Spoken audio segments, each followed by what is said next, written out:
সাল্লাল্লাহু আলাইহি ওয়াসাল্লাম। সামনে রাখা সাহেবপাড়া জামে মসজিদের উদ্যোগে চতুর্থ বার্ষিক একদিন ব্যাপী তাফসীরুল কোরআন মাহফিলে সম্মানিত সভাপতি সাহেব, আজকের অনুষ্ঠানের অতিথিবৃন্দ, আলেম ওলামাগণ, অত্র এলাকার দিনদার পরিবার মুসলমান ভাই এবং পর্দার আড়ালের মা ও বোনেরা, আমি আবারও সালাম দিচ্ছি। উচ্চ কণ্ঠে সালামের জবাব দেওয়ার চেষ্টা করবেন। আসসালামু আলাইকুম ওয়া রাহমাতুল্লাহি ওয়া বারাকাতুহু। ওয়া আলাইকুম আসসালাম ওয়া রাহমাতুল্লাহি ওয়া বারাকাতুহু। সর্বপ্রথম কৃতজ্ঞতা প্রকাশ করি সেই মহান আল্লাহ তাআলা সুন্দর পরিবেশে আমাদের সকলকে সুস্থ মস্তিষ্ক নিয়ে সুস্থ শরীরে এশার নামাজের পরে কোরআন এবং হাদিসের আলোচনা শোনার জন্য, আসার জন্য, বসার জন্য সুযোগ দান করলেন যে আল্লাহ, সেই আল্লাহ তাআলার দরবারে শুকরিয়া আদায়ের লক্ষ্যে উচ্চ কণ্ঠে পড়ে নেই আলহামদুলিল্লাহ। আলহামদুলিল্লাহ। আর জোরে সরে আলহামদুলিল্লাহ। আলহামদুলিল্লাহ। তোমরা আরেকবার আলহামদুলিল্লাহ। আলহামদুলিল্লাহ। বিশ্ব নবী বলেন, দুনিয়ার জমিনে শুকরিয়া আদায়ের লক্ষ্যে আলহামদুলিল্লাহ তিনি বারবার শুকরিয়া আদায়ের লক্ষ্যে অন্তরের স্থল থেকে পড়বে। কিয়ামতের কঠিন মুসিবতের দিন, যেদিন মাথার নিকট সূর্য আসবে, সেই আলহামদুলিল্লাহ পড়া লোকগুলোকে আল্লাহ বাছাই করে আরশের ছায়ার নিচে জায়গা দিবে। বলে সুবহানাল্লাহ। ওই যে রবি আজকে যারা অনেক দূরে আছে, হাসর মাঠে উঠবে তারা আঘাত কাছে, এখনই করে হইবে বলে লাগবে তাকে তাপ, সেই তাপেতে পাইবে সাজা যার যেমন পাপ। গুনাহগারের মাথার মগজে পড়বে গলে গলে, কারুর হাঁটু কারুর কায়া ডুববে ঘামের জলে, হাবু ডুবু খাইতে জলে ডুববে কারুর কায়া, কিন্তু মুমিন বান্দা পাবে আরশ তলে ছায়া। লিল্লাহি তাকবীর।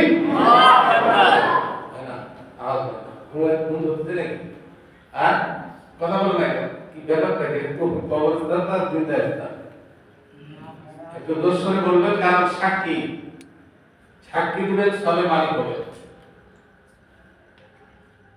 আমরা আরেকবার শুকরিয়া আদায় করতে পড়ে নিই আলহামদুলিল্লাহ।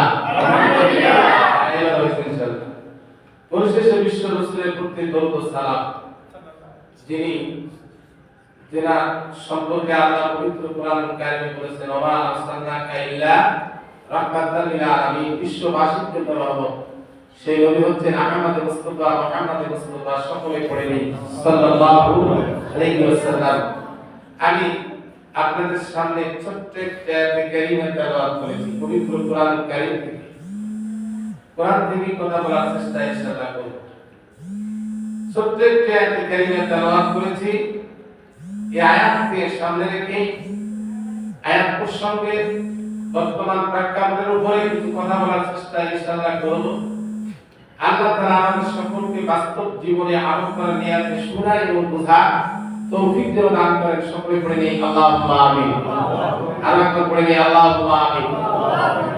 আল্লাহ তাআলা এখানে সর্বপ্রথম, যেহেতু আমার সবাই ভূমিকা বাদ দিয়া ডাইরেক্ট যাচ্ছি, আল্লাহ তাআলা এখানে সর্বপ্রথম বললেন, ইয়া আইয়ুহাল্লাযীনা আমানু তাকুল্লাহ, ওহে মুমিনগণ আল্লাহকে ভয় করো। ওয়ালতানজুর নাফসুম মা কদ্দামাত লিগাদ, ওয়ালতানজুর নাফসুম মা কদ্দামাত লিগাদ। তোমরা কি চিন্তা গবেষণা করেছো আগামী কালকের জন্য কি প্রেরণ করেছো? আগামী কাল বলতে কি বোঝায় পরে আলোচনা আসতেছে। আত্তাকুল্লাহ, আল্লাহকে ভয় করো। ইন্নাল্লাহ, নিশ্চয় আল্লাহ, খবীরুম বিমা তা'মালুন, সমস্ত খবর জানে, সব কিছু আল্লাহ জানে। জানে না না জানে? সব কিছু জানে। এই তোমার দোয়া শুনে শেষ? হ্যাঁ, এই বুঝিরা এটা বাংলা অবস্থা খারাপ করবে। বিরুদ্ধে একটা ঘুরি যায়, তাই বলা ক্ষমতা নাই, দোয়া করে বাবা লাগে। এদিকে আসো, সামনে আসো, আর সামনে আসো। আর কোনো ভয় নাই, ভরসা হবে। আল্লাহ তাআলা সর্বপ্রথম বললেন কি, এই মুমিনরা আল্লাহকে ভয় করবে। হিন্দু, সাঁওতাল, খ্রিস্টান, আদিবাসী, অন্য কোনো অমুসলিম ধর্মদেরকে বলে নাই, যারা ঈমান নিয়ে এসেছে, আল্লাহ বিশ্বাস করেছে, তাদেরকে লক্ষ্য করে বললেন আল্লাহকে ভয় করো। তা আল্লাহকে ভয় কর সর্বপ্রথম এই কথাটা আয়াতের মাধ্যমে বলেন। আমরা কি আসলে আল্লাহ ভয় করি? যদি বলেন আল্লাহ ভয় করি, ওইটা একটু কথা বললে আমার কথা বলা একটা ইজি হোক, যার মধ্যে বুঝতেছেন আমি তো বাহির দেশের লোক না। আল্লাহকে আমরা আসলে ভয় করি। আমাদের দেশটি হিন্দু, খ্রিস্টান, বৌদ্ধ, সাঁওতাল, আদিবাসী দেশ না মুসলমানের দেশ? কথা বলেন কিসের দেশ? কার দেশ? মুসলমানের দেশ। এই মুসলমানের দেশে 96% মুসলমান আমাদের দেশে বাস করে। 96% দেশে মুসলমান বাস করে। আর সেই মুসলমানগুলো যদি আমরা আল্লাহকে ভয় করতাম, টর্চ লাইট দিয়ে খুঁজেও একটা বেনামাজি পাওয়া যেত না। কথা ঠিক না বেঠিক? একটা বেনামাজি পাওয়া যেত না। 96% মুসলমান যেখানে বাস করি, যদি আল্লাহ ভয় করতাম, অন্য ধর্মের লোকদেরকে বাদ দেন, যারা মুসলমান দাবি করি, দাঁড়িয়ে আছে, টুপি আছে, মুসলমান হিসাবে সবে বরাতে মিলাদ পড়ে বেড়াই, সবে মেরাজের মিলাদ পড়ে বেড়াই, মুসলমান হিসাবে সবে কদরের মিলাদে যা গঞ্জাম লাগাই, যা নবী সালাম আলাইহি দিলাম নিয়ে বাড়িতে। এই মুসলমানগুলো যদি আমরা আল্লাহ ভয় করতাম, তাহলে বেনামাজি থাকতো না। আসলে 96% মুসলমান এটা একটা নামধারী মুসলমান, এটা একটা নাম চলে গেছে আমাদের দেশে। 96% মুসলমান। আমরা মুসলমান যদি হতাম আর আল্লাহ যদি ভয় করতাম, আমাদের দেশে মারামারি, কাটাকাটি, রাহাজানি, খুন খারাপি, চাঁদাবাজি, বাটপার, গিরিবাজ, সুদখোর, ঘুষখোর, গাঁজাখোর, হিরোইনখোর, চাঁদাবাজি, চোর, ডাকাত, লুচ্চা, গুন্ডা একটু বাংলার জমিনে থাকতো না। কথা ঠিক না ভাই? একটু বাংলাদেশে থাকতো না। আল্লাহর ভয় আমাদের মাঝে না। বিশাল বিশাল ভদ্রলোক, লম্বা লম্বা দাড়ি, মাথায় টুপি, বিশাল নেতা সেজে সম্মানের পাত্র হয়ে 1-2 টাকা না, হাজার না, কোটি কোটি টাকা আত্মসাৎ করে পালার সময় দাড়ি কেটে বোরকা পরে পালাচ্ছে। কথা ঠিক না ভাই? এত দুর্নীতি আমাদের দেশের মধ্যে ছায়া গেছে, বিস্তার লাভ করেছে। এত দুর্নীতি। আল্লাহকে কোথায় ভয় করে? আল্লাহকে ভয় আমরা কম সংখ্যক লোকে করি। আল্লাহকে ভয় পাঞ্জাবি টুপি পরেও, মাথায় টুপি দিয়েও, নামাজ পড়ার পরেও দুর্নীতির মধ্যে আমরা আছি না? আর সারা দেশের টাকায় কাটে, সুদে জর্জরিত হয়ে গেছে, ঘুষে জর্জরিত হয়ে গেছে। আমি যখন পঞ্চগড়ে ছিলাম, জোহরের নামাজের সময় কেউ অফিসে মাদ্রাসার এক ব্যাপারে সই দিতে গিয়েছিলাম এক স্যারের কাছে। সইটা দিতে গিয়ে সইটা দিবে বলছে যে আজান হয়ে গেছে, নামাজ পড়ে আসে। একই সঙ্গে জোহরের নামাজ মসজিদে বললাম, পড়ে আসে, অফিসে এসে সই দিব, টাকা ছাড়া সই দেয় না। ধরে বলি নাউজুবিল্লাহ। এই হলো টুপি, এই হলো অভিশাপ, এই হলো শিক্ষিত নামে কলঙ্ক। বিশ্ব নবী আল্লাহর হাবিব জনাবে মুহাম্মদ রাসূল সাল্লাল্লাহু আলাইহি ওয়াসাল্লাম দুনিয়ার জমিন থেকে বিদায় হয়ে যাওয়ার পরে মিশর দেশে একজন বাদশা ছিল। এই বাদশার নাম তার সুলতান নুরউদ্দিন জঙ্গি রাহমাতুল্লাহ আলাইহি। বাদশা সুলতান নুরউদ্দিন জঙ্গি ইসলামী শাসনতন্ত্র অনুযায়ী দেশ শাসন করতেন, 5 ওয়াক্ত নামাজ পড়তেন এবং তাহাজ্জুদের নামাজ পড়তেন। তাহাজ্জুদের নামাজ পড়ে একদিন বিছানার মধ্যে ঘুমিয়ে গিয়েছেন। বাদশা সুলতান নুরউদ্দিন তাহাজ্জুদের নামাজ পড়ে বিছানায় শুয়ে পড়েছেন, জায়নামাজে শুয়ে আছেন। হঠাৎ করে স্বপ্নের মাধ্যমে আল্লাহ রাসূলকে বাচ্চা সজ্জার মধ্যে দেখতে পারেন। ধরে বলে সুবহানাল্লাহ। আল্লাহর হাবিব সাল্লাল্লাহু আলাইহি ওয়াসাল্লামকে দেখতে পারেন বাচ্চা সজ্জার মধ্যে। দেখতে পেয়ে আল্লাহর হাবিব বাচ্চা সুলতান নুরউদ্দিনকে জিজ্ঞেস করলেন, বাচ্চা সুলতান নুরউদ্দিন, তুমি কি আমার পাশে কাউকে দেখতে পাচ্ছ? বাচ্চা সুলতান নুরউদ্দিন জঙ্গি রহমাতুল্লাহ আলাইহি বললেন, আপনার পাশে দুইজন হুজুরকে দেখা যায়। বাচ্চা সুলতান নুরউদ্দিন বললেন, এই দুই হুজুরকে চিহ্নিত করে নাও, ভালোভাবে চিহ্নিত করে নাও। বাচ্চা সুলতান নুরউদ্দিন ঘুমের মাধ্যমে বিশ্ব রাসূলের পিছনে দেখেন দুইজন হুজুর, মাথায় টুপি, দাড়ি আছে, জুব্বা আছে, পাগড়ি আছে, হাতে তসবিহ আছে, নুরানি চেহারা, চোখগুলা নীল বর্ণ। আল্লাহর হাবিব সাল্লাল্লাহু আলাইহি ওয়াসাল্লাম বাচ্চা সুলতান নুরউদ্দিনকে বললেন, বাচ্চা সুলতান নুরউদ্দিন, তুমি কি এই দুইজন হুজুরকে চিহ্নিত করেছ? হ্যাঁ হুজুর, আমি চিনতে পারবো। এদেরকে দেখলাম মাথায় টুপি, দাড়ি আছে, জুব্বা আছে, মাথায় পাগড়ি আছে, হাতে তসবিহ আছে, চক্ষুগুলো নীল বর্ণ। দেখে মনে হয় এরা পীর সাহেব হবে, মাদ্রাসার প্রিন্সিপাল হবে।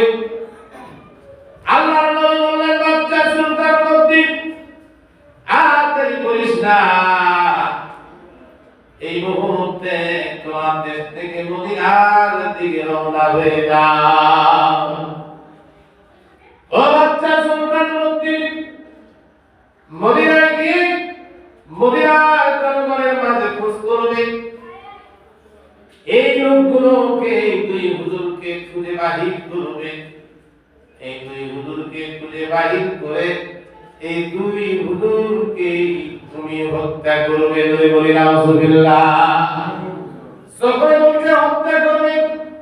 বাচ্চা সুলতান নুরউদ্দিনের ঘুম ভাঙে গেল। চিন্তা করলেন, কি সর্বনাশ, আমি স্বপ্নের মাধ্যমে আল্লাহর নবীকে দেখলাম, আল্লাহ রাসূল দুইজন হুজুরকে হত্যার আদেশ দিল, কারণটা কি? তাহলে এটা তো হুজুর নয়, আমি আল্লাহ রাসূলকে তার তো দেখি নাই, স্বপ্নের মাধ্যমে তাহলে আমি ভুল দেখেছি। আরে অনেক সময় আমরা স্বপ্ন দেখি, আকাশ দিয়ে উড়ে যায়, ঘুম থেকে উঠে দেখি ভাঙা চোখে শুয়ে থাকি। স্বপ্নের মাধ্যমে দেখি। বাচ্চা সুলতান বিশ্বাস করতে পারলেন না। বাচ্চা সুলতান নুরউদ্দিন জঙ্গি রহমাতুল্লাহ আলাইহি টেনশনে পড়লেন, আবার বিছানার মধ্যে ঘুমিয়ে গেলেন। ঘুমার পরে তোমরা আস্তে আস্তে আমার আল্লাহ রাসূলকে দেখতে পাইলেন।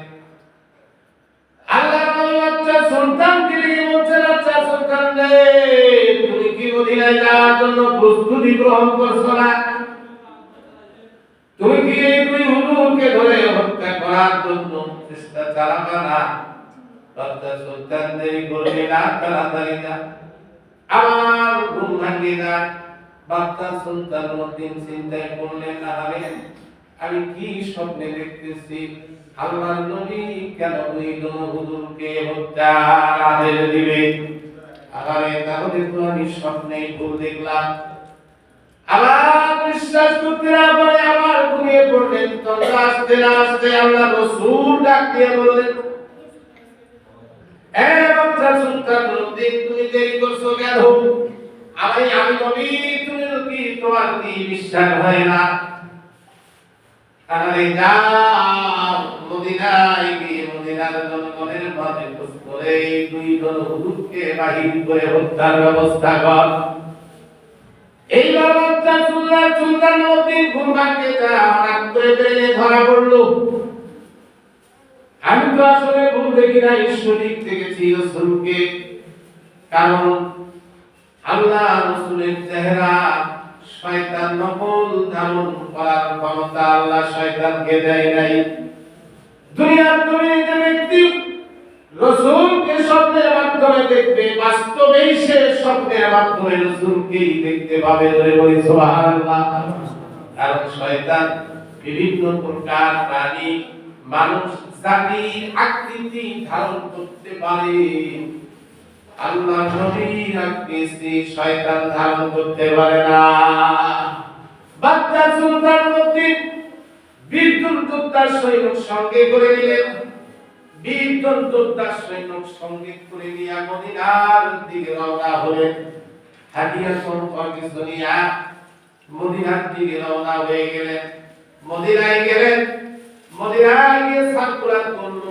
মিশর দেশের বাচ্চা সুলতান নূরউদ্দিন এসেছেন মদিনাবাসীদেরকে দেখা করবেন এবং কিছু হাদিয়া তোফা নিজ হাতে বিলি করবেন।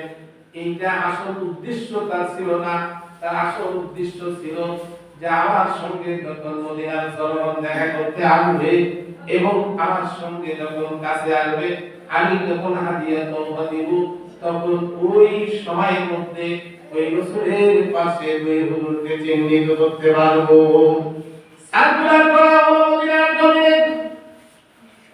কোথায় দেখা গেল? মদিনার সমস্ত জনগণ বাচ্চা সুলতানের সঙ্গে দেখা করলেন, কিন্তু দুঃখের বিষয় এই দুই হুজুরকে চিনতে পারে নাই। এই দুই হুজুরকে পাওয়া গেল না। বাচ্চা সুলতান টেনশনে পড়লেন। 2 রাকাত নফল নামাজ পড়ে প্রভুর দরবারে হাত তুলে দোয়া করলেন। চিন্তা করলেন আল্লাহ রাসূল বলেছেন কেউ যদি সমস্যার সম্মুখীন হয়ে যায়, দুইটি কাজ করবা। 1 নম্বরে 2 রাকাত নফল নামাজ পড়বে, 2 নম্বরে প্রভুর দরবারে ফরিয়াদ করবে। আল্লাহ 2 রাকাত নফল নামাজের মাধ্যমে ওসিলা করে সমস্যার সমাধান আল্লাহ করে দিবে। তুমি বলি সুবহানাল্লাহ। আমরা নামাজ 2 রাকাত নফল নামাজের কথা শুনে যদি শুধু 2 রাকাত নফল নামাজ পড়ে সমস্যার সমাধানের জন্য দোয়া করি, দোয়া আবার কবুল হবে না। কেন কবুল হবে না? আরে আমরা তো 5 ওয়াক্ত নামাজ পড়ি না। যদিও 5 ওয়াক্ত নামাজ আমরা পড়ি, তারপরে সুদের মধ্যে জড়িত, ঘুষের মধ্যে জড়িত, দুর্নীতির মধ্যে আমরা জড়িত কিনা বলে। আমাদের দোয়া কবুল হচ্ছে না, কারণটা কি? আমরা এত দোয়া করি, কেন দোয়া আমাদের কবুল হয় না? দোয়া কবুল হবে কেমনে? কিভাবে কবুল হবে? নামাজ পড়ার জন্য আমরা আজকে এশার নামাজ পড়ার জন্য মসজিদে ঢুকেছি।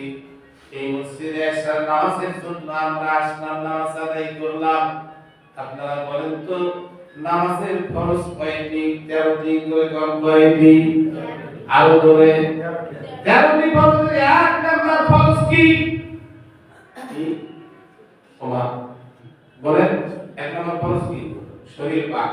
আয়াত বুঝতে 1 নাম্বার ফরজ কি? শরীর পাক। 1 নাম্বার ফরজ নামাজের কাতারে তুমি দাঁড়াবা। 1 নাম্বার ফরজ তুমি তোমার শরীর পাক হতে হবে। আমি যদি স্ত্রী সহবাস করে আসি, আরে আমি তো নাপাক, আমার ফরজ গোসল করতে হবে। ফরজ গোসল না করে শুধু গোসল করে নামাজে আসলে নামাজটা হবে, কখনো নামাজ হবে না। 1 নাম্বার শর্ত হলো শরীর পাক। আমার শরীর থেকে কেমনে পাক আছে? আমরা শুধু জানি যে শরীর থেকে অপবিত্র জিনিস বাইর হলে শরীর নাপাক হয়, এতটুকু মাসলা আমরা অনেকে জানি। কিন্তু 1 নাম্বার শর্ত নামাজের মধ্যে দাঁড়াবা, শরীর পাক করতে হবে। আমারে শরীর পাক করার অর্থটা কি? একটু লক্ষ্য করেন বাবারে, আমি ধনাঢ্য ব্যক্তি, আমি সুদের উপর টাকা বসে দিয়েছি, আমি অফিসার মানুষ, ঘুষ খাচ্ছি, অবৈধভাবে মানুষের কাছ থেকে ঘুষের টাকা নিলাম, ঘুষের টাকা 500 টাকা নিলাম, 1 কেজি মাংস কিনলাম, 1 কেজি মাংস কিনলাম, যা কিছু খরচ করে বাড়িতে এসে রান্না করে জোহরের সময় খাওয়া করে আমি মসজিদে আসলাম। বলেন তো ওই 1 কেজি মাংস দিয়ে ঘুষের টাকা দিয়ে করে খাদ্য খেয়ে আপনি মসজিদে আসতেন, আপনার পেটের মধ্যে হারাম খাদ্য আছে না নাই? হারাম খাদ্য আপনার পেটে আছে। 1 নাম্বার শর্ত হলো শরীর পাক করতে হবে। 1 নাম্বার শর্ত যদি শরীর পাক হয়, আজকে আমরা যারা হারাম খাদ্যের মধ্যে জড়িত হয়ে আছি, তাহলে আমার নামাজ তো হচ্ছে না। যার কারণে গুরুর দরবারে দোয়া করি, শুধু সাধারণ মানুষ না, ঠিক সব দোয়া করি, দোয়া কবুল হয় না। কারণটা কি? একটা বা শর্তের মধ্যে আমরা শতকরা 96 রোগী ধরা পড়ে যাব। ঠিক না মানে? আজকে কিস্তি 6 লাখ, সুদের উপর কারবার, অসুবিধা হবে? হ্যাঁ, কি বলেন? অসুবিধা হচ্ছে নাকি? একটু লক্ষ্য করে দেখেন না বাবা, কার মানে আঘাত লাগবে, আমার করার কিছু নাই। কথাগুলো যদি হক কথা হয় তাহলে শুনবেন, লাভ আছে। রোগীকে যদি ডাক্তার ঔষধ দিতে গিয়া ইনজেকশন মারে, রোগী কিন্তু আরাম লাগে না, রোগীকে কষ্ট লাগে। ইনজেকশন যখন করে তখন একটু হলেও ব্যথা লাগে। এই রোগী যদি ওই ইনজেকশনের কষ্ট ব্যথাটা সহ্য করে ধৈর্য ধরতে পারে, লাভ হবে, তার রোগ ভালো হবে। হক কথা বলেন। আমি যদি সুদ খাই আর সুদের মাধ্যমে কেউ করে, আমার খারাপ লাগবে, কিন্তু যদি আমি চিন্তা করি আমার ভালোর জন্যই কোরআন থেকে কথাটি বলে দিচ্ছে, কথা ঠিক না ঠিক? আমার ভালোর জন্যই কথাটি বলছে। এক নাম্বার শরীর পাক, আমরা শুধু স্ত্রী সহবাসের জন্য শরীর না পাক, অন্য কোনো কারণে প্রস্রাব পায়খানা করতে গেলাম, শরীর না পাক, এটাই মনে করি। কিন্তু আসলে তা না। আপনি মাসলা খুঁজে দেখবেন, এক নাম্বার শরীর পাক করতে হবে। আপনি নামাজটি আল্লাহর দরবারে গ্রহণযোগ্য করাতে হলে দুনিয়ার জমিনে সুদ, ঘুষ, মুসতামি, গুন্ডামি, সন্ত্রাসী, বাটপার, চাঁদাবাজি, অশ্লীলতা এবং আপনার হারাম জিনিস থেকে বঞ্চিত থাকতে হবে। হারাম জিনিস থেকে বঞ্চিত থেকে হালাল রুজিকে আপনি নামাজে দাঁড়াবেন, আপনার নামাজ আল্লাহ কবুল করবে। যা দোয়া করবেন সেই দোয়াই আল্লাহ কবুল করবে। বলি সুবহানাল্লাহ। আজকের দোয়া কবুল হয় না, আমার তো নামাজই হয় না। আমি কত অশ্লীলতা, আমি কত দুর্নীতির মধ্যে আছি, কোটি কোটি টাকা আত্মসাৎ করে বিশাল হয়ে গেছি। মানুষ সম্মান করছে, শ্রদ্ধা করছে, আমি নামাজ পড়তেছি, আমার নামাজ হয় না। যার কারণে এত নামাজ পড়ি, এত দোয়া করি, আমার দোয়া কেন কবুল হয় না? কি কারণে কবুল হয় না রে বাবা? হারাম জিনিস আমার ভিতরে অন্তরে ঢুকেছে। বিশ্বনবী হাদিসে স্মরণ হলো, বাচ্চা সুলতান নূরউদ্দিন চিন্তা করলেন, আমি কি টেনশনে পড়লাম, মদিনার দরগন্তু সবাই দেখা করলো, কিন্তু এই দুইজন হুজুরকে দেখতে পাইলাম না। আমি তো বিশাল টেনশনে পড়লাম। হঠাৎ খেয়াল করলো আল্লাহর নবী বলেছেন 2 রাকাত নফল নামাজ পড়ে গুরুর দরবারে দোয়া করবে। বাচ্চা সুলতান নূরউদ্দিন 2 রাকাত নফল নামাজ পড়লেন। 2 রাকাত নফল নামাজ পড়ার পরে আল্লাহর দরবারে হাত তুললেন, আল্লাহ, আমি তো স্বপ্নের মাধ্যমে তোমার রাসূলকে দেখেছি, আর এই বাস্তব সত্য আমি নিজেই দেখেছি, একবার নয়, 2বার না, একই রাতে 3 বার স্বপ্নে রাসূলকে দেখেছি। যে 2জন হুজুরকে চিহ্নিত করে দিয়েছেন, সেই হুজুরকে আমি দেখেছি, কিন্তু মদিনার জমিনে সেই রাসূলের কথা অনুযায়ী এসে সেই হুজুর 2টি আমি খুঁজে পাচ্ছি না। টেনশনে পড়লাম, আল্লাহ তোমার দরবারে নামাজ পড়ে হাত তুললাম, আল্লাহ তুমি আমার সমস্যার সমাধান দিয়ে দাও। গুরুর দরবারে নামাজ আদায় করে হাত তুলে দোয়া করছে, আর ধরে ধরে দোয়া করছে। দোয়া করার শেষ করে তাকিয়ে দেখে পিছনে এক যুবক দাঁড়িয়ে আছে। তুমি বলি সুবহানাল্লাহ। এই যুবকটি বাচ্চা সুলতান নূরউদ্দিন জঙ্গিকে ডাক দিয়ে বললেন, মহারাজ, বাচ্চা, মদিনার জমিনের সমস্ত মানুষ আপনার সঙ্গে দেখা করেছে, কিন্তু 2জন যুবক এখনো আপনার সঙ্গে দেখা করে নাই। 2জন হুজুর এখনো দেখা করে নাই। এই 2জন হুজুর এরা আছে জান্নাতুল বাকির মধ্যে থাকে না, আর এরা হাদিয়া তোফা গ্রহণ করে না। মদিনার জমিনের সবচেয়ে বড় দরবেশ, সবচেয়ে বড় দরবেশ হিসেবে এরা চিহ্নিত।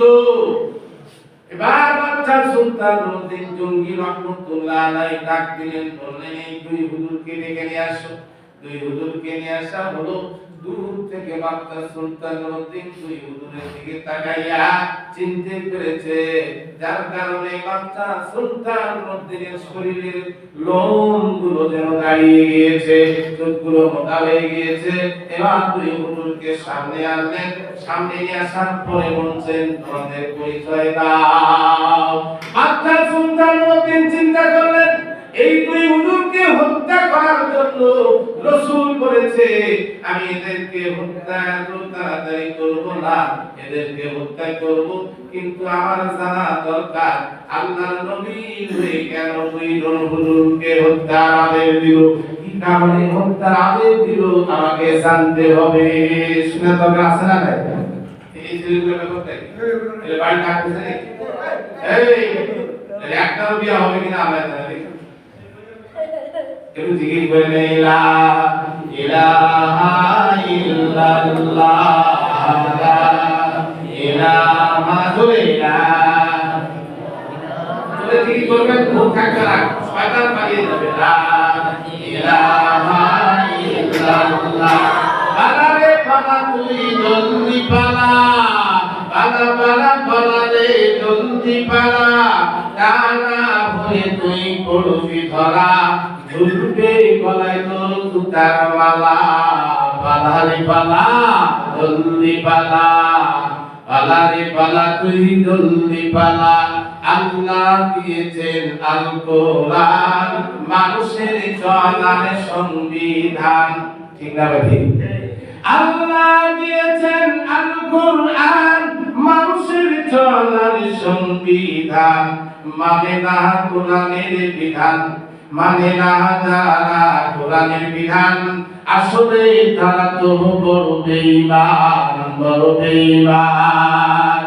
আল্লাহ দিয়েছেন আল কোরআন, মানুষের চলার সংবিধান, মানে না কোরআনের বিধান যারা, দেশ থেকে তাড়াতাড়ি জলদি পালা, পালা পালা পালা রে জলদি পালা, কানা বলে তুই পড়বি ধরা, ঝুলবে গলায় তোর জুতার মালা, ঠিক না ভাই?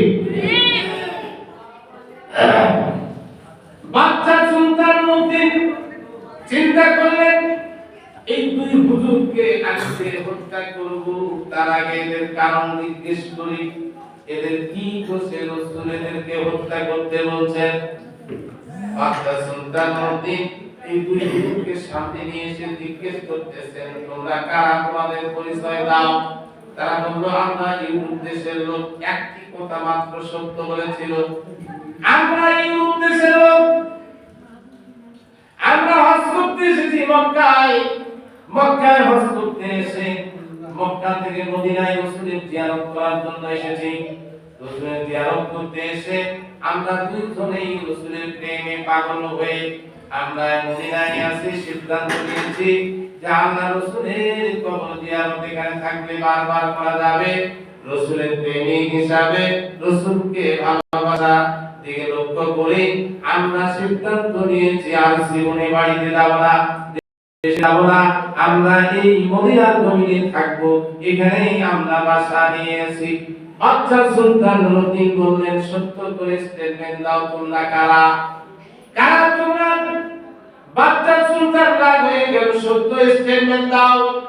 বলছে, আমরা রাসূলের প্রেমিক হয়ে মক্কা থেকে মদিনায় এসেছি, আমরা জান্নাতুল বাকিতে কামরা ভাড়া করে নিয়ে থাকি, জান্নাতুল বাকির মধ্যে আমরা থাকি, আমরা এখানে সারা জীবন থাকবো, আমরা হাজী মানুষ। বাচ্চা সুলতান নূরউদ্দিন চিন্তা করলেন, এদের যদি কোনো দোষ না থাকে রাসূল কেন এদেরকে হত্যা করতে বলবে? নিশ্চয়ই এদের কোনো দোষ আছে, কি দোষ আছে আমাকে খুঁজে বাহির করতে হবে। বাচ্চা সুলতান নূরউদ্দিন চোখটা খুলে চোখ রাঙাইয়া তাদেরকে জিজ্ঞেস করতেছেন। সঙ্গে সঙ্গে মদিনাবাসীরা বাচ্চা সুলতান নূরউদ্দিনের উপর রাগ হয়ে গেল, গোসা হয়ে গেল। বাচ্চা সুলতান নূরউদ্দিনকে জানায়, আপনি এই হুজুরদের সঙ্গে বেয়াদবি করছেন, এই দুই হুজুরের সঙ্গে খারাপ আচরণ করছেন কেন? আমরা এই দুই হুজুরকে ভালোভাবে চিনি।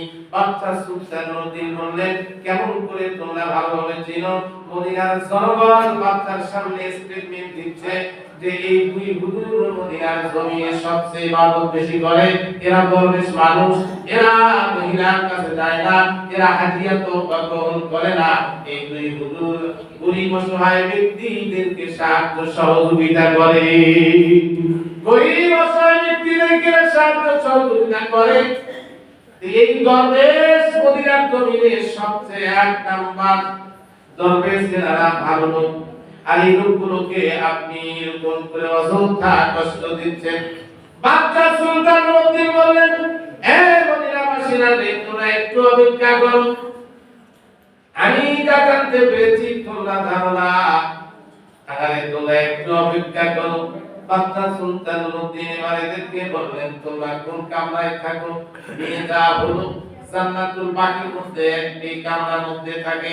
বাচ্চা সুলতান নুরউদ্দিন লোক লাগিয়ে দিলেন, এদের ঘরের মধ্যে এদের মালামাল কি আছে সব বাহির করো, সব বাহির করো। হাজার হাজার জনতা সে জায়গায় ভিড় জমাচ্ছে। বাচ্চা সুলতান নুরউদ্দিন দেখতে পারে এই লোকগুলো যে তার যা আসবাবপত্র ছিল ঘরের মধ্যে থেকে বাহির করা হলো। দেখা গেল সাই নামাজ পাওয়া গেল, কোরআন শরীফ পাওয়া গেল, তাফসীর পাওয়া গেল, আর রুমাল পাওয়া গেল, টুপি পাওয়া গেল, পাঞ্জাবি পাওয়া গেল, পাগড়ি পাওয়া গেল। অবৈধ কোনো জিনিস সেখানে নাই, কোনো জিনিস সেই জায়গার মধ্যে নাই। বাচ্চা সুলতান নুরউদ্দিনের উপরে রাগ হয়ে গেল মদিনাবাসী। বাচ্চা সুলতান নুরউদ্দিন বললেন, ও মদিনাবাসীরা, একটু অপেক্ষা করো। বাচ্চা সুলতান নুরউদ্দিনের একটা বিশ্বাস ছিল, নিশ্চয়ই বড় কোন অপরাধ এদের আছে, তা না হলে রাসূল এদেরকে কেন হত্যা করতে বলল? কি কারণে এদেরকে হত্যা করতে বলছে? হত্যা করতে যেহেতু বলছে, তাহলে অবশ্যই এদের কোন ত্রুটি আছে। বাচ্চা সুলতান নুরউদ্দিন বললেন, এরা এই রূপ থেকে বা সমস্ত জিনিস বাহির করতে আর কি আছে? বলছে আর কিছুই নাই। দেখো খোঁজ করে আর কিছু আছে কিনা। এবার ভালোভাবে খোঁজ করতে গিয়ে বললেন, কোন জিনিস আসবাবপত্র রুমের মধ্যে নাই, তবে একটা ছাতা এই ধাড়াই পিছে আছে। বলছেন এই ধাড়াইটা উঠে নিয়ে আসো। আর এই ছাতাই বুঝে না, ধাড়া ধাড়া, এই ধাড়াটা উঠে নিয়ে আসো। এই ধাড়া উঠাইতে গিয়ে আসল জিনিস ধরা পড়ে গিয়েছে। সারাবা ধাড়া উঠার পরে দেখে একটি রাস্তা মাটির নিচে চলে গিয়েছে। বাচ্চা সুলতান নুরউদ্দিন লোক নামিয়ে দিলেন, দেখো তো রাস্তাটা কোথায় গিয়েছে। এবার রাস্তাতে লোক নামায়া দেখে এমন এক জায়গায় গিয়ে রাস্তাটা শেষ হয়েছে, এমন এক জায়গায় গিয়েছে যেখানে বিশ্ব রাসূলের কবর। ধরে বলি নাউযুবিল্লাহ। এবার বাচ্চা সুলতান নুরউদ্দিন এদেরকে শাসনের মতো হুমকি দিলেন, টাকা এবার সত্য করে বল, তোদের আর কোনো রেহাই নাই, সত্য করে বল, রাসূলের কবরের কাছে পর্যন্ত রাস্তা কেন নিয়ে গিয়েছো? সত্য করে বলো। এবার দুইজন হুজুর জবাব দিচ্ছে, আমরা ইউরোপ দেশের লোক, সত্য আমাদেরকে প্রশিক্ষণ দিয়ে হজে পাঠানো হয়েছে, আমরা হজ করার জন্য এসেছি, আসলে তা না। আমাদের আসল উদ্দেশ্য ছিল যে কোনো বিনিময় রাসূলের লাশ চুরি করতে হবে। বলে বলি নাউযুবিল্লাহ। দীর্ঘদিন থেকে আমরা মক্কা থেকে মদিনায় এসে জান্নাতুল বাকিতে কামরা ভাড়া করে নিয়ে থাকি।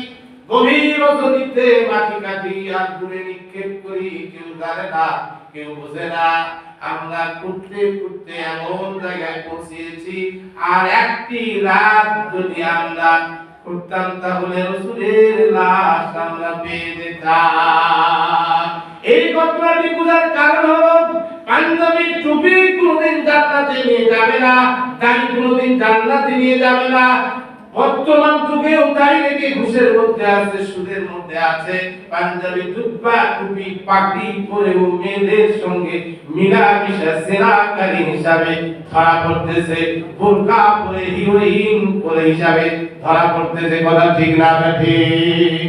আজকে বাংলার জমিনে কত মুসলমান দাবি করেছি, আর 90% মুসলমান দাবি করি আমরা আল্লাহ ভয় করি না। যদি আল্লাহকে আমরা ভয় করতাম তাহলে আজকে বেনামাজি করে পাওয়া যাইতো না। 96% মুসলমান বাংলার জমিনে যদি আজকে আল্লাহকে ভয় করতাম, আজকে ভোট রাজনীতি নিয়া হিংসা মারামারি কাটাকাটি খুনাখুনি বাংলার জমিনে হইতো না। কথা ঠিক না ঠিক? বাংলার জমিনে হইতো না। আল্লাহ তাআলা বলেন, ইয়া আইয়ুহাল্লাযীনা আমানু তাকুল্লাহ।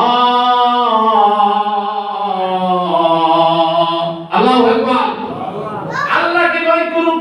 আল্লাহ ভয় করলে কেমন হয় কি হয় দেখেন, বিশ্ব রাসূলের যুগে একটি মা, একটি মহিলা, জিনাকারিনী মহিলা রাসূলকে যা বলছে, ইয়া রাসূলুল্লাহ, আল্লাহর হাবিব এক জায়গায় বসে আছেন, আরে আল-বিদাওয়ান নিহায়া কিতাবের মধ্যে ঘটনাটি আসছে।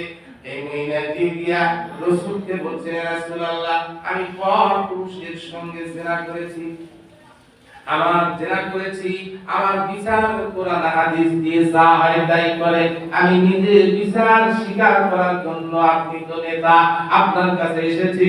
যখন এই মহিলাটি বলেছে আমি পরপুরুষের সঙ্গে জিনা করেছি, আমার বিচার করে, ওই মুহূর্তে আল্লাহ রাসূল কোনো জবাব না দিয়া অন্যদিকে মুখ ঘুরাইয়াছে। আবার ওইদিকে মহিলা বললেন, ইয়া রাসূলুল্লাহ, আপনি নেতা মানুষ, বিচার করেন কোরআন দিয়া, আমি অন্যায় করেছি, আমার বিচার করেন, আমি জিনা করেছি।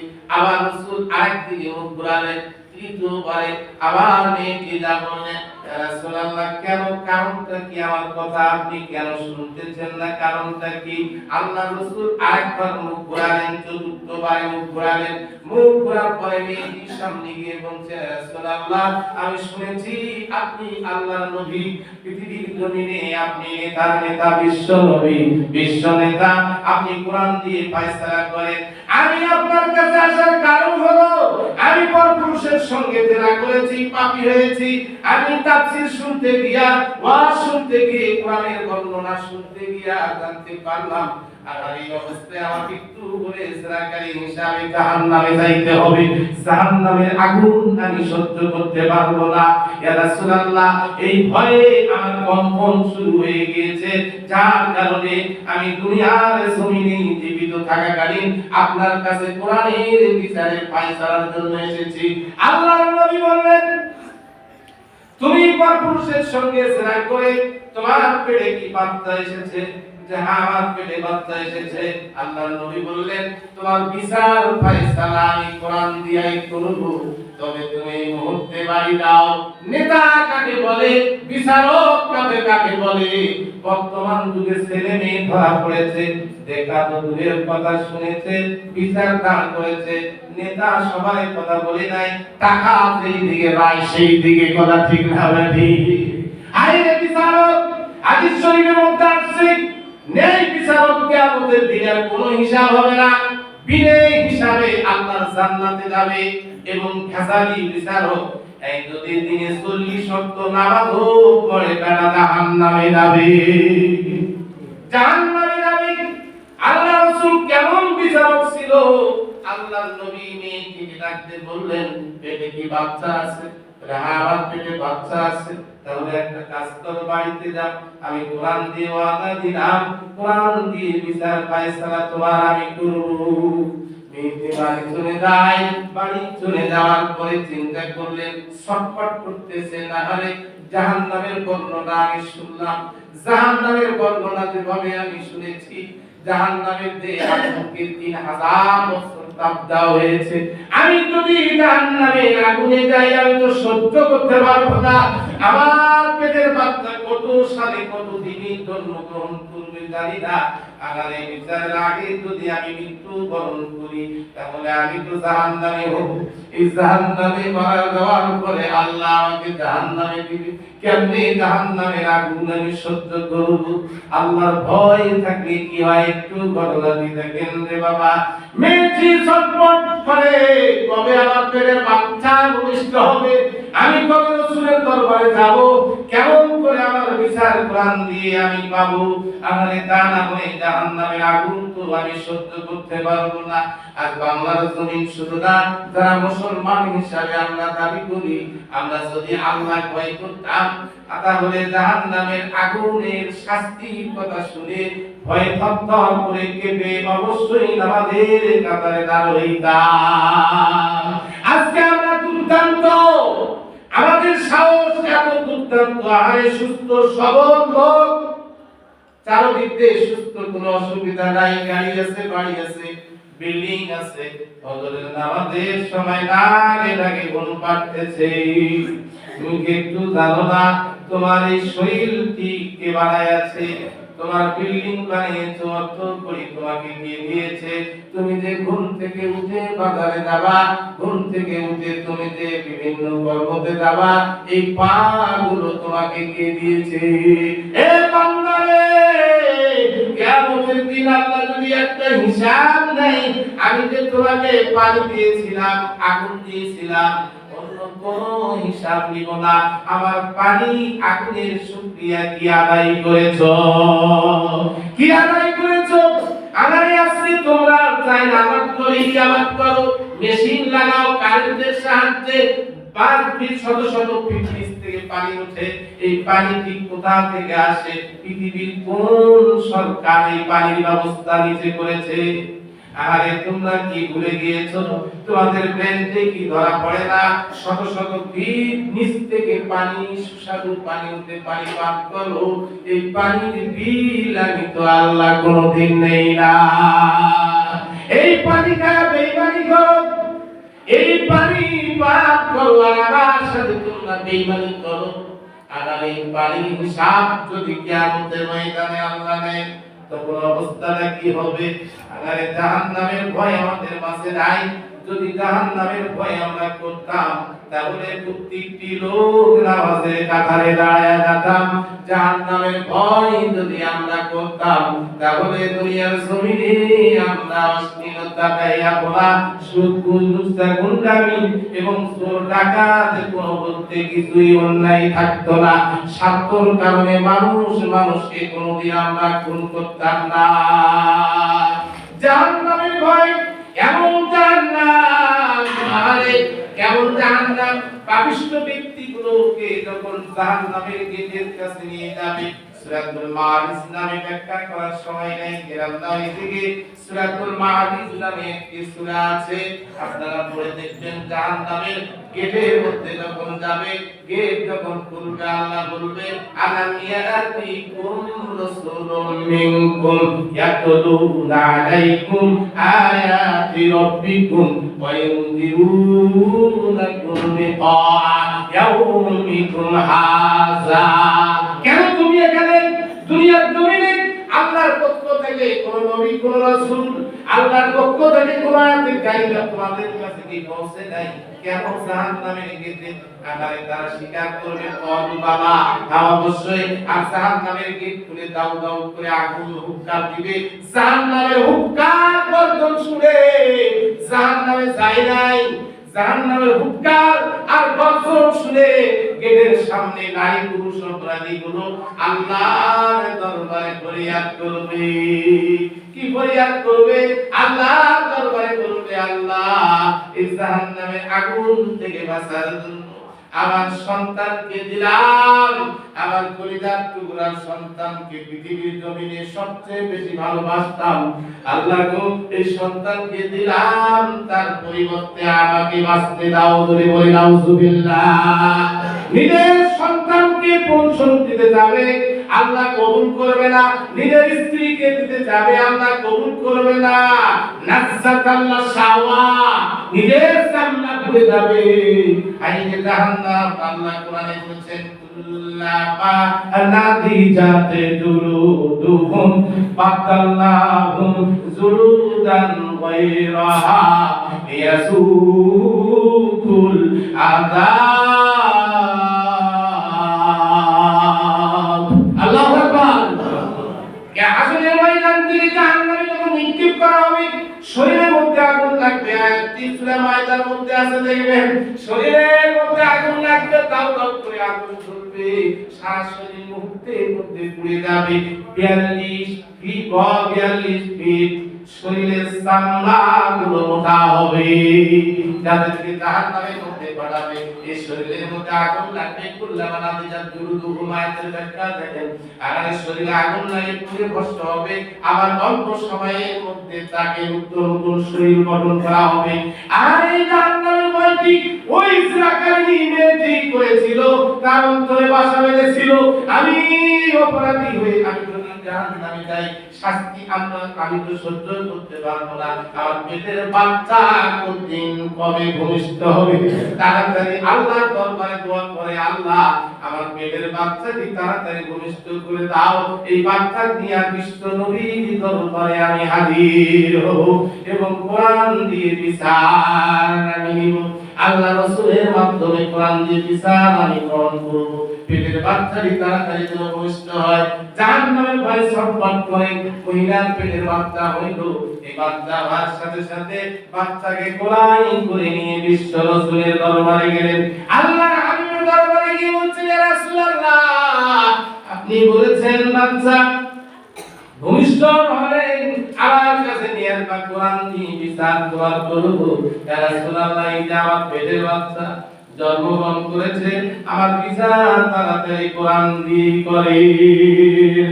আমাদের আল্লাহ রাসূল বললেন, কোরআন দিয়ে বিচার ফয়সালা করব, তবে তুমি আরেকবার বাড়িতে যাও, ধরে বলি সুবহানাল্লাহ।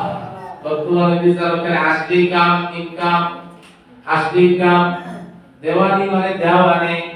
আরে বিশ্ব রাসূল বলেন, তুমি আরেকবার বাচ্চাটা নিয়ে বাড়ি যাও। মেয়ে অবাক, রাসূলকে বলছেন, আপনি বললেন বাচ্চা ভূমিষ্ঠ হলে বিচার হবে, আমার বাচ্চা ভূমিষ্ঠ হয়ে আসলাম, এখন বলছেন বাচ্চাটি নিয়ে বাড়ি যাও। আরে আমি যদি মৃত্যুবরণ করি আমার কি হবে? আল্লাহ রাসূল বলেন, যাও বাচ্চাটি নিয়ে গিয়া এই বাচ্চাটি নিজে হাতে খাদ্য তুলে খাইতে পারবে, ঠিক ওই সময় বাচ্চাকে নিয়ে আসবে, কোরআন দিয়ে তোমার বিচার করব। ধরে বলি সুবহানাল্লাহ। এবার মেয়েটি গেল বাচ্চাকে নিয়ে, চিন্তা করে বাচ্চাকে বারবার খাওয়ার জন্য দেয়, অত ছোট বাচ্চা তো খাইতে পারে না। কিছুদিন পরে বাচ্চার মুখে রুটি দিয়ে বাচ্চা চাবায়, আর সঙ্গে সঙ্গে মুখে রুটি দিয়া বাচ্চাকে কোরআন করে নিয়ে বিশ্ব রাসূলের দরবারে চলে গিয়েছে।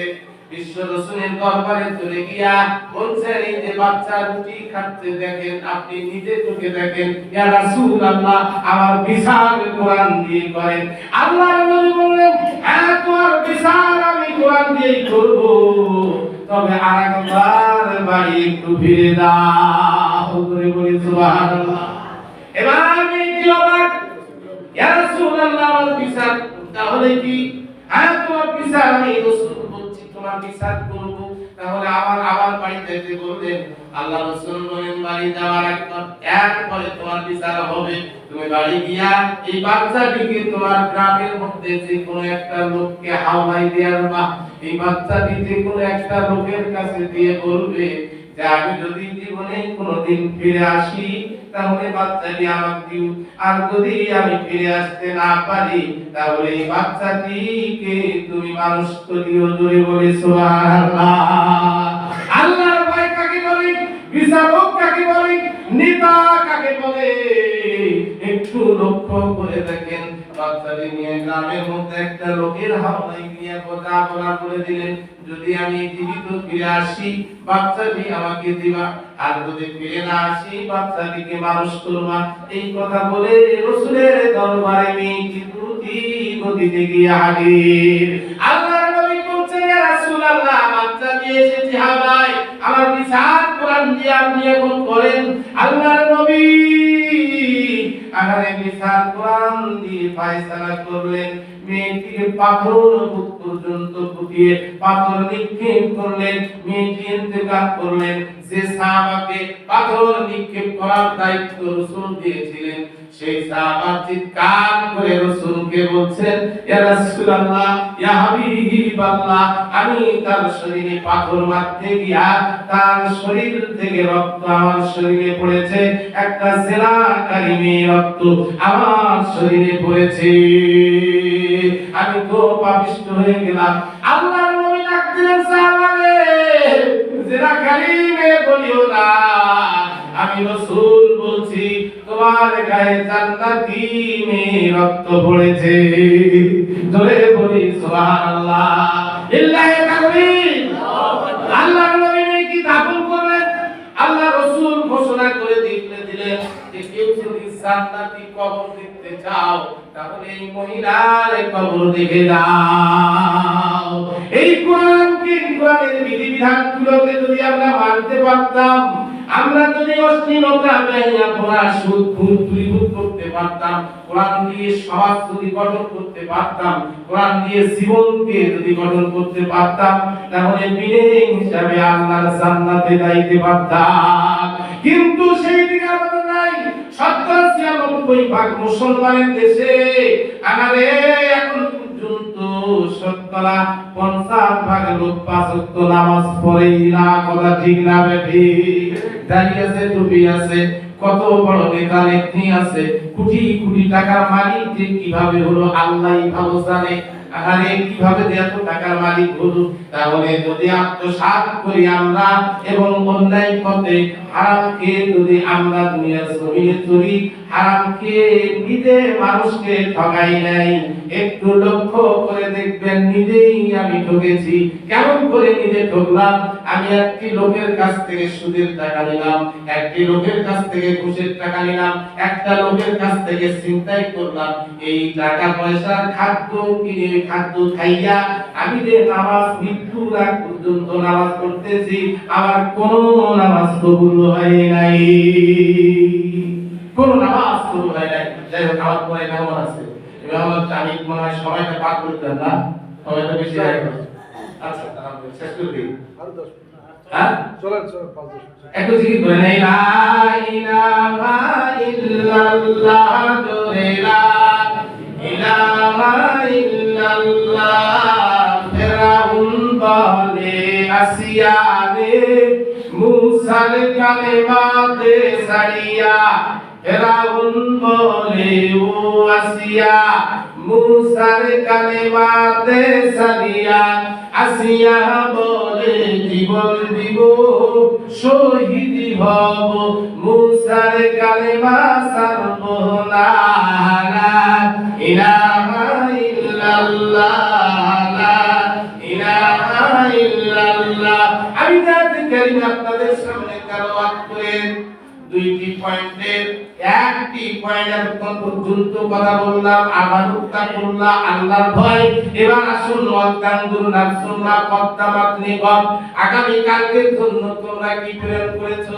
আগামী কাল বলতে মৃত্যুর পরের দিন, অর্থাৎ আমি মারা গেলাম, মারা যাওয়ার পরে আমার লাশটা নিয়ে কবরে রাখা হলো। আর এই কবরে রাখার পরে গোষ্ঠী সহ গিয়া নিজের বাপ দাদা ১৪ গোষ্ঠী, নিজের ধর্মদাতা পিতা পর্যন্ত আমার কবরে রেখে মাটি দিচ্ছে চাপা। কথা ঠিক না ভাই? মাটি চাপা দিয়ে কবরের মধ্যে রাখতেছে। এই কবরের মধ্যে আমাকে রাখলো। এই কবরে রাখার পরে সেখানে প্রশ্ন করা হবে। এই যে প্রশ্ন করতে গিয়া সেই জায়গায় প্রশ্ন করবে কয়টি? ধরে বলেন কয়টি? ৩টি। মা রব্বুকা মান দীনুকা মান নাবিয়ুকা। যদি আমরা আমলিয়াত না হই, এই কবরের এই প্রশ্নের উত্তর গুলো আমরা পাবো না। শুধু একটি ভাষা বলবো, লাভি লাভি লাভি, কিছু জানি না।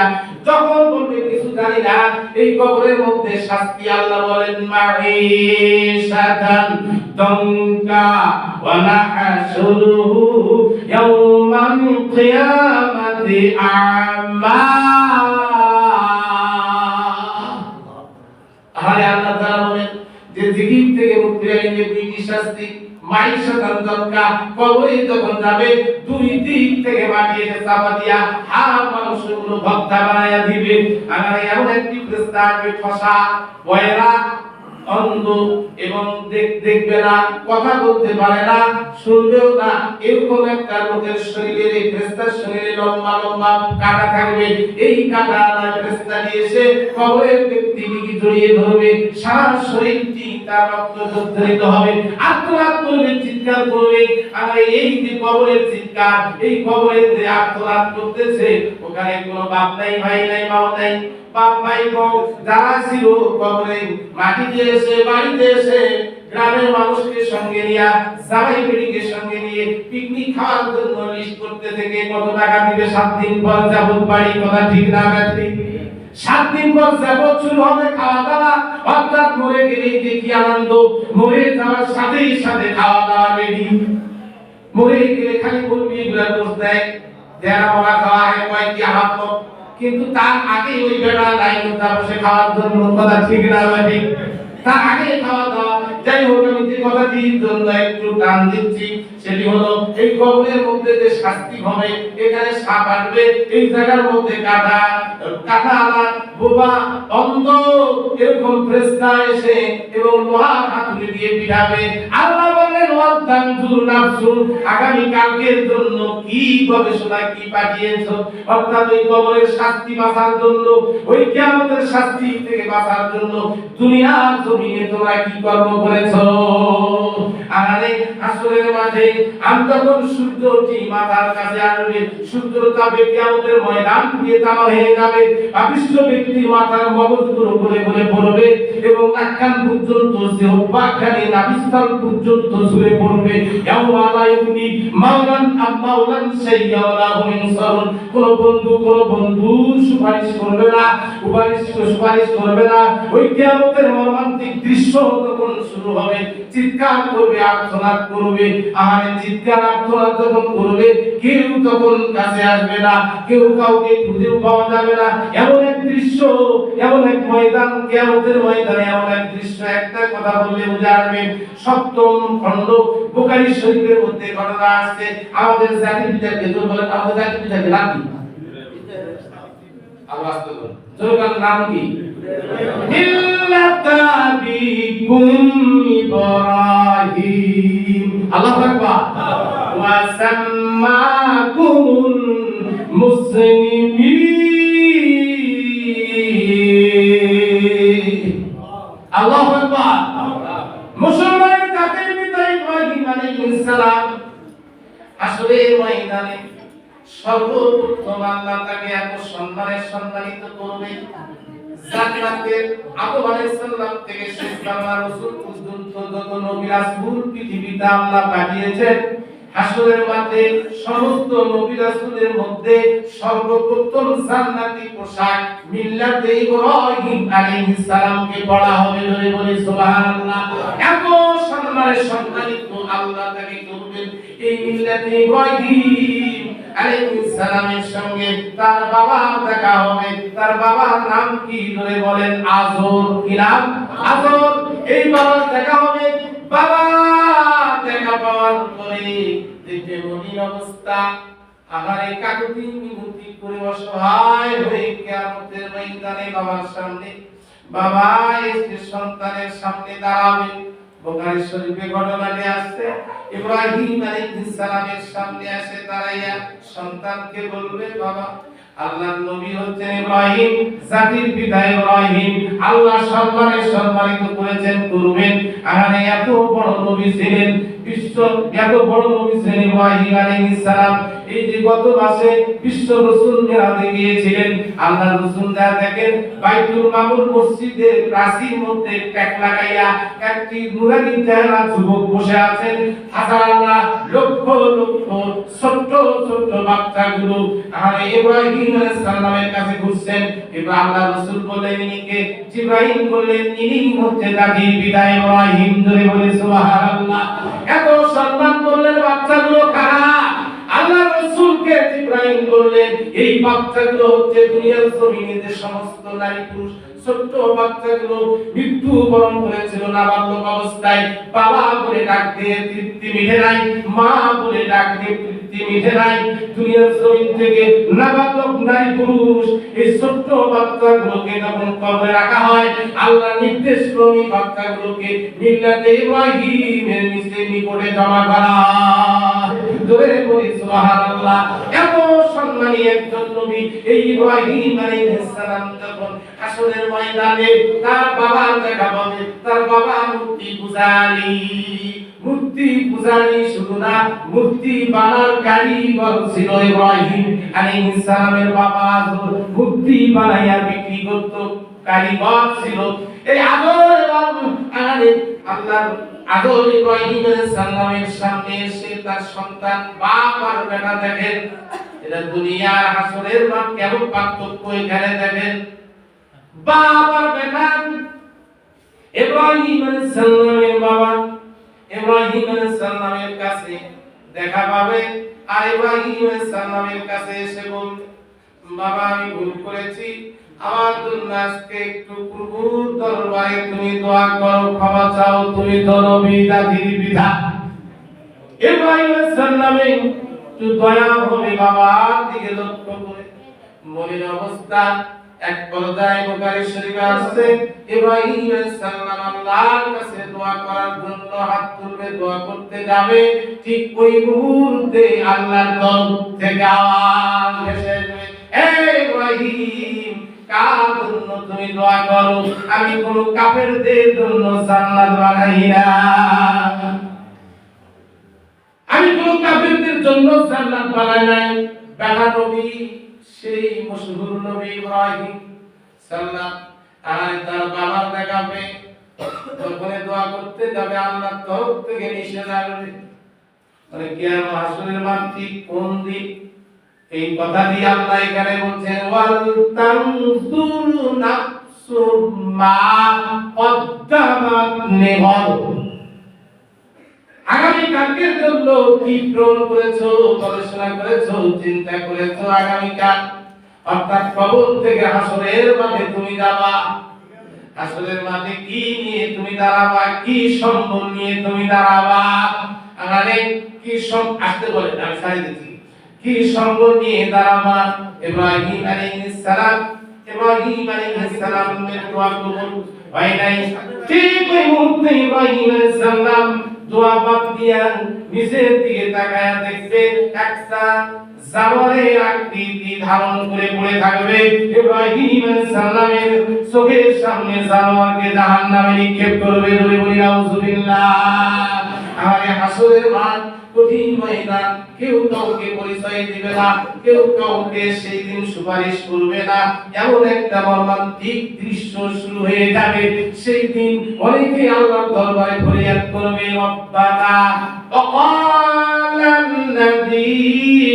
কাফারু রব্বানা আরিনাল্লাযীনি আদাল্লানা মিনাল জিন্নি ওয়াল ইনস লিল্লাহি তাকবীর, আল্লাহু আকবার, লিল্লাহি তাকবীর, আল্লাহু আকবার। প্রধান মুফাসসিরের আগমন, প্রধান মুফাসসিরের আগমন, লিল্লাহি তাকবীর, আল্লাহু আকবার। আজকের মাহফিল, দেখ আমি এখানে অনেকক্ষণ আলোচনা করলাম, এখানে যেহেতু আমাকে প্রতিদিন চাকরি পাওয়া যাবে ইনশাআল্লাহ, এখানে মধ্যে নিকটে একবারে নিকটে এবং এই মসজিদের সঙ্গে অঙ্গাঙ্গভাবে আমি নিজে জড়িত। আমি সর্বশেষে একটা আপনাদেরকে দাওয়াত দিচ্ছি, সেটি হলো এনাদের আজকে যে মাহফিলটা হচ্ছে, এই মাহফিলটা ছিল শবে বরাতের তারিখে, ঠিক না? শবে বরাতের তারিখে আমি এই মেরাজের এখানে অনুষ্ঠান করতে আসে, জানতে পারলাম শবে বরাতের তারিখে এনারা ওয়াজ মাহফিল করবে। তা আমাদের এই পাশে যে মাদ্রাসা প্রতি বছরে দু একটা করে হাফেজ ভাই হয় মাহফিল করি, এইবার সিদ্ধান্ত নিয়েছি মাহফিল না করে শবে বরাতের দোয়ার মাহফিলের অনুষ্ঠানের মাধ্যমে ছেলে চারটাকে পাগড়ি দর্শন করে দেওয়া হবে। দেখুন এটা ডিসিশন আমরা নিয়ে নিয়েছি, তো এখানে আসে দেখি এনাদের মাহফিল তাহলে কেমন হচ্ছে, তা আমি একটু জোর করে দাবি করি নাই। আমি ওনাদেরকে বললাম যে ভাই এই ব্যাপার এখানে মাহফিল ছাত্রদেরকে বাইক করা হবে, সাথে সাথে সঙ্গে সঙ্গে ওনারা ওই ডেটকে চেঞ্জ করে আজকে ডেটে ডেট করেছেন, আলহামদুলিল্লাহ। আল্লাহ আমাদের সৎ মানসিককে কবুল করে নেন এবং প্রতি বছরে নেয় এখানে যেন কোরআন হাদিসের আলোচনা করা একসে জাকজমকভাবে বৃহত্তম পরিবেশের মাধ্যমে যেন কোরআন হাদিসের আলোচনা আমরা সকলে এখানে করতে পারি। আল্লাহ যেন সেই তৌফিক দান করেন, সকলে বলি আল্লাহুম্মা আমিন। আমাদের ওই সেই তারিখটি 3 তারিখ করতেছে মঙ্গলবার, এই যে বকুলতলা কলোনিপাড়া জামে মসজিদে 3 তারিখ মঙ্গলবার শবে বরাতের দোয়ার অনুষ্ঠানের মাধ্যমে মাদ্রাসার ছাত্রদেরকে দস্তরবন্দি পাগড়ি দেওয়া হবে। আমার কমিটির পক্ষ থেকে আপনাদের সকলকে দাওয়াত করলাম, অবশ্যই ইনশাআল্লাহ ওখানে আসবেন। রাজি আছেন তো নাকি ইনশাআল্লাহ? আলহামদুলিল্লাহ, অবশ্যই আসবেন। আমি নিজেও দোয়া করি আপনাদের জন্য, আল্লাহ তাআলা আমাদের সকলের সুস্বাস্থ্য যেন ভালো রাখে কামনা করি। আল্লাহ তাআলা আমাদের সকলকে সুস্থতা দান করুক। সকলে বলে নেই আল্লাহুম্মা আমিন। ওয়া দুআনা আলহামদুলিল্লাহি রাব্বিল আলামিন। আসসালামু আলাইকুম ওয়া রাহমাতুল্লাহি ওয়া বারাকাতুহু।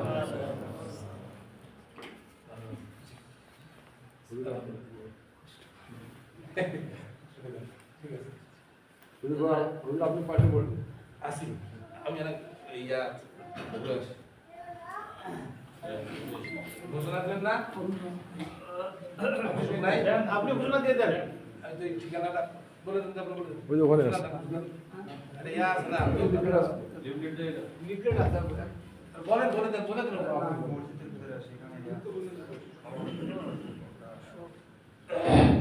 ওই যে আলহামদুলিল্লাহ টাকা আছে।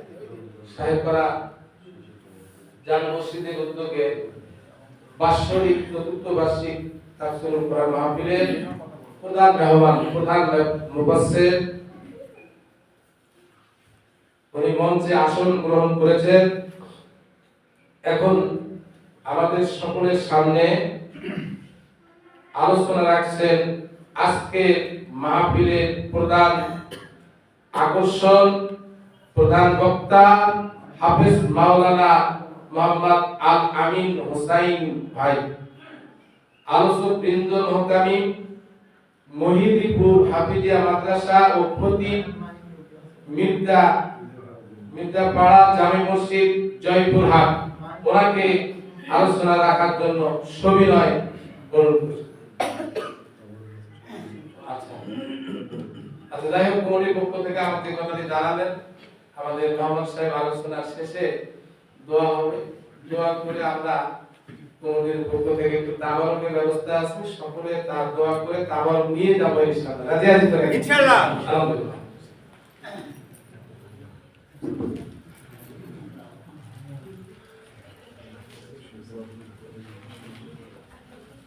আল্লাহ